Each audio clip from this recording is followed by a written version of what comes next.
საერთაშორისო ბაზრებზე ქართული ღვინის პოპულარიზაცია გრძელდება 2025 წლის 10 თვეში. ღვინო 20-მდე ქვეყანაში 29 გამოფენა ფესტივალსა და 250-მდე დეგუსტაცია სემინარზე იყო წარდგენილი. უცხოელი ღვინის პროფესიონალების მონაწილეობით კი საქართველოში 17 ღვინის ტური გაიმართა.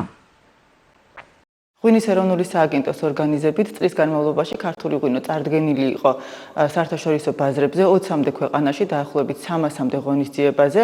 ასევე აქტიურად მიმდინარეობს მარკეტინგული კამპანიები ისეთ ქვეყნებში, როგორიც არის მაგალითად ამერიკის შეერთებული შტატები, გერმანია, დიდი ბრიტანეთი. აღნიშნული მარკეტინგული კამპანიების და ღონისძიებების მთავარი მიზანი არის საექსპორტო ბაზრების დივერსიფიცირება და ექსპორტის ზრდა. დაფიქსირდა უკვე ქართული ღვინის ექსპორტის ზრდა ისეთ მნიშვნელოვან ბაზარზე, როგორიც არის აზიის ბაზრები, მაგალითად იგივე ჩინეთი, ასევე ევროკავშირის ბაზრები. წლის ბოლომდე კვლავ გრძელდება აქტიური მარკეტინგული კამპანიები ქართული ღვინის პრიორიტეტულ საექსპორტო ბაზრებზე.